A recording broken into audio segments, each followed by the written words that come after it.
अस्सलाम वालेकुम। आपने अक्सर सुना होगा कि पाकिस्तान में इंजीनियरिंग की जॉब्स नहीं है। तो आज मैं आपको समझाता हूँ कि असल में हो क्या रहा है। क्योंकि जो लोग इंजीनियरिंग की फील्ड से वाबस्ता है उनको तो पता है, लेकिन बाकी लोगों को नहीं पता।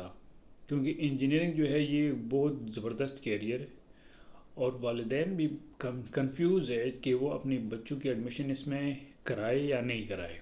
क्योंकि इंजीनियरिंग एक बहुत बड़ा नाम है। और फिर जब पाकिस्तान की हालात देखे तो उधर फिर जॉब्स नहीं है, तो उनको पता नहीं है कि भाई सीन क्या है। तो मैं आज आपको क्लेरिफाई करता हूँ कि हो क्या रहा है। ये गवर्नमेंट के जितने भी बड़े बड़े ठेके होते हैं, जैसे इस्लामाबाद एयरपोर्ट बनाना, मोटरवेज़ बनाना, इस तरह दूसरा बहुत बड़े बड़े हज़ारों बल्कि लाखों प्रोजेक्ट्स इस तरह होते हैं जो मुख्तलिफ़ कंपनियाँ होती है उनको हुकूमत ठेके पे दे देती है, और वो उन प्रोजेक्ट को कंप्लीट करते हैं। अब जो कंपनियां हैं उनकी कैटेगरीज है जिनको फर्म्स कहते हैं। तो फर्म्स की कैटेगरीज है, C1 कैटेगरी, C2, इस तरह B1 B2। तो उसकी कैटेगरी के हिसाब से उनको ठेका दिया जाता है। अगर किसी की कैटेगरी हाई है तो उसको बड़ा ठेका दिया जाता है। अगर कोई छोटा सा प्रोजेक्ट है तो वो छोटी कैटेगरी वाले को दिया जाता है।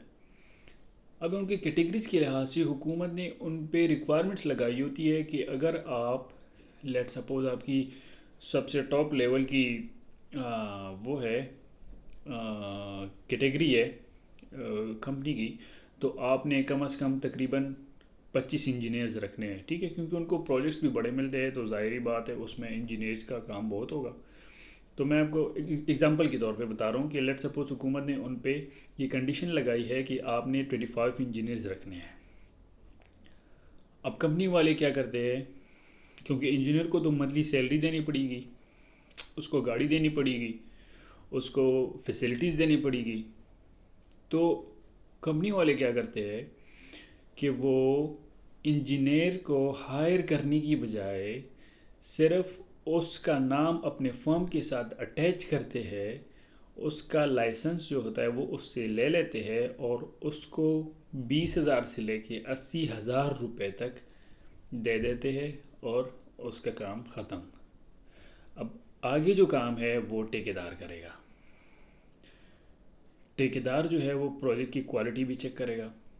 ठेकेदार जो है वो प्रोजेक्ट को कंप्लीट भी करेगा, वो मटेरियल का स्टेटस भी चेक करेगा, वो क्वालिटी एश्योरेंस भी करेगा ठेकेदार। और इंजीनियर जो है उसने 20,000 ले लिए और घर बैठा हुआ है। अब आपने देखा होगा कि इस्लामाबाद एयरपोर्ट जब बन गया तो एक महीने बाद उसकी छत से पानी टपक रही थी। आप अक्सर देखते हैं कि पुल बन जाते हैं वो गिर जाते हैं। आप अक्सर देखते हैं कि मोटरवेज बन जाते हैं, वो फिर थोड़ी सी वक्त के बाद वो ख़राब हो जाते हैं। इस तरह BRT पेशावर को आप देख ले, 3-4 महीने बाद जो पुल है उसमें क्रैक्स और दरारें पड़ने लगी। BRT पेशावर का रूट पता नहीं कितनी 100 मरतबा उसको बनाया गया, तोड़ा गया, बनाया गया, तोड़ा गया। तो ये क्यों हो रहा है? क्योंकि ये लोग इंजीनियर्स को हायर नहीं करते हैं। ये इंजीनियर का काम ठेकेदार ख़ुद करता है, और इंजीनियर की जो सैलरी होती है वो ठेकेदार ख़ुद अपने जेब में डाल देता है, और हुकूमत से सही ज़बरदस्त पैसे ले लेता है। क्योंकि उसको वो हुकूमत को बता रहा होता है कि भाई मैंने साथ 25 इंजीनियर्स भी है, तो हुकूमत उन सारी चीज़ों को जहन में रख के उनके लिए बजट बना देता है। लेकिन इंजीनियर को तो वो सैलरी देते नहीं, क्योंकि इंजीनियर तो घर बैठे हुए 20,000 इसने दे दिए, उसका तो काम तमाम हो गया। अब इस सारे मसले का जो रूट काज है वो क्या है, ये मामला सर कैसे उठाने लगा है। दुनिया में कहीं पर भी ऐसा नहीं होता कि आप एक कंपनी को अपनी डिटेल्स दे, अपने क्रेडेंशियल्स दे, और वो उसको अपनी वेबसाइट पे पब्लिकली पब्लिश कर दे। पाकिस्तान इंजीनियरिंग काउंसिल का जब आप लाइसेंस ले लेते हैं, आप उनके साथ रजिस्टर्ड इंजीनियर बन जाते हैं, तो वो आपका नाम, आपका नंबर और आपका ईमेल एड्रेस अपनी वेबसाइट में रजिस्टर्ड इंजीनियर्स की लिस्ट पे पब्लिक करता है। भाई क्यों करते हो आप? तो अब मंतक उनका ये है कि हम कंपनीज को एक्सेस दे रहे हैं कि वो आप तक पहुँचे। कंपनी को अगर इंजीनियर चाहिए भाई तो वो एडवर्टाइजमेंट करेगा ना, फिर हम अप्लाई करेंगे तो फिर काम होगा। इस तरह तो नहीं होता कि मैं आपको अपनी क्रेडेंशियल्स दूँ और आप अपनी वेबसाइट पे पब्लिकली उसको पब्लिश कर दें। तो वजह क्या है इसकी? इसकी वजह यह है कि जितनी भी इंजीनियरिंग फर्म्स है, ठेकेदार है, वो उधर जाते हैं, इंजीनियर का नाम नंबर निकालते हैं और उसको प्राइवेटली मैसेज करते हैं कि भाई 20,000 लो कार्ड दो, अंगूठा लगाओ, दैट्स इट। क्योंकि अब वो एडवर्टाइजमेंट तो वो लगा नहीं सकता ना इस चीज़ की, जो सो कॉल्ड इलीगल है। तो उधर से उसको आसानी से अपना शिकार मिल जाता है और वो कर लेता है। अब इधर ये बात भी हो रही है कि भाई इंजीनियर्स को चाहिए कि वो नहीं दे। बिल्कुल आपकी बात ठीक है, लेकिन आप मुझे ये बताएं कि जब इंजीनियर ग्रेजुएट हो जाता है, 14 से लेकर 20 लाख तक उसने अपनी डिग्री पे लगा दिए,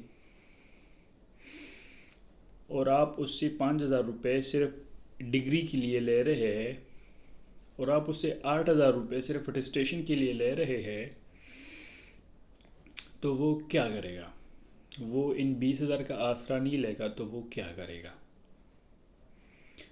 दूसरी बात यह है कि इसका एक सिंपल सा सोल्यूशन है, और ये बात भी नहीं कि ये किसी को पता नहीं है, ये सबको पता है। ये इंजीनियरिंग की जितनी स्टूडेंट्स है, इंजीनियरिंग की जितने प्रोफेशनल्स है, पाकिस्तान इंजीनियरिंग काउंसिल के जितने एम्प्लॉयज़ है, वो सबको पता है, लेकिन कोई इसको हल नहीं कर रहा।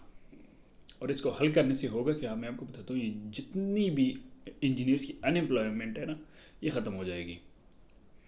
जितनी भी प्रोजेक्ट्स ख़राब हो रहे हैं, ये फिर सही होंगे।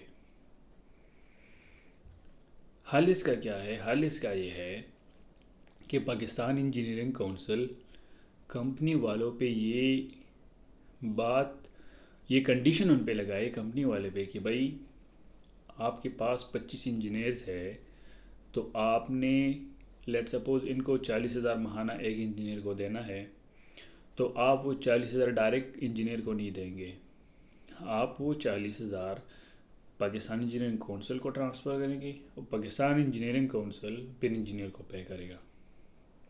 तो इस तरह से हर एक महीने इंजीनियर के अकाउंट में पैसे जाते जाएंगे, और फिर जाहिर ही बात है जब उसके अकाउंट में पैसे जा रहे हो तो ठेकेदार उससे काम भी लेगा। तो ये एक सिंपल सा सोल्यूशन है। इस पर बहुत ज़्यादा स्ट्राइक्स भी हुई, बहुत ज़्यादा एहतजाजी भी हुई, बहुत ज़्यादा कंप्लेंट्स हुई, ट्विटर्स पे ट्रेंड चले, कुछ नहीं हुआ। क्यों?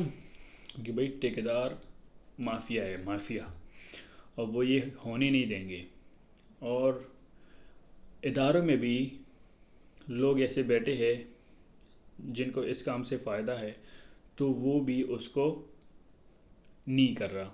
पाकिस्तान इंजीनियरिंग काउंसिल का नाम तब्दील करके मेरे ख़्याल से इसको पाकिस्तान ठेकेदार काउंसिल का नाम दिया जाए तो फिर वो ठीक रहेगा, क्योंकि ये ठेकेदारों के लिए बना है ना। इंजीनियर्स की उधर ना कोई वैल्यू है, ना उधर इंजीनियर के लिए कोई स्टेप्स उठाए गए हैं, और ना वो इंजीनियर को कोई फ़ायदा दे रहे हैं। जितना भी फ़ायदा है वो ठेकेदार को हो रहा है, और जितनी भी मुआवनत वो कर रहे हैं वो ठेकेदार की कर रहे हैं, क्योंकि ठेकेदार को उनसे फ़ायदा है और उनको ठेकेदार से फ़ायदा है। तो इसका नाम तब्दील करके पाकिस्तान इंजीनियरिंग काउंसिल की बजाय पाकिस्तान ठेकेदार काउंसिल रखा जाए तो फिर वो ठीक होगा। शुक्रिया।